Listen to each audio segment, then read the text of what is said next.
భద్రాద్రి కొత్తగూడెం జిల్లాలోని కొత్తగూడెంలో ఇళ్ల స్థలాల సాధనకై గంగా మిషన్ బస్తీ వద్ద జర్నలిస్టుల యూనియన్లు నిరసన దీక్ష 6వ రోజుకు చేరుకుంది. ఇక బస్టాండ్ సెంటర్లో పాత ధర్నా చౌక్ వద్ద వంట వార్పు కార్యక్రమాన్ని నిర్వహించారు. ఇక జర్నలిస్టుల ఇళ్ల స్థలాల లక్ష్యంగా కొనసాగుతున్నటువంటి ఉద్యమంలో జర్నలిస్టులు అమరవీర స్తూపానికి ఘనంగా నివాళులర్పించారు.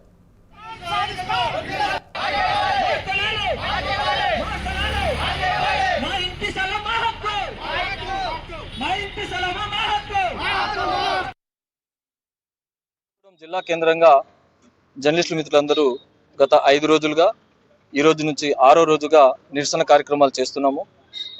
గతంలో ఏదైతే మాకు జర్నలిస్టులకు 10 ఎకరాల 18 గుంటల స్థలం ఏదైతే కేటాయించారో ఆ స్థలాన్ని మాకు ఉచితంగా ఇవ్వాలని జర్నలిస్టుల మిత్రులందరూ కూడా ఈ కార్యక్రమాన్ని తీసుకోవడం జరుగుతుంది.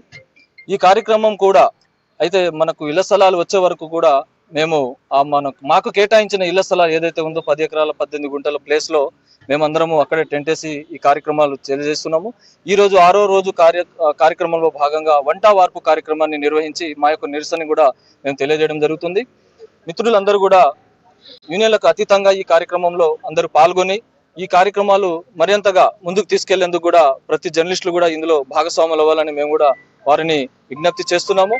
ఏదైతే ఈ ఇళ్ల స్థలాల విషయంలో మన స్థానిక ఎమ్మెల్యే కూనంనేని సాంబశివరావు గారు కూడా ఈ విషయంలో వారికి ఉన్న పరిస్థితులన్నింటిలోనూ కూడా మా కోసం పనిచేస్తున్నారని మాకు తెలుస్తుంది.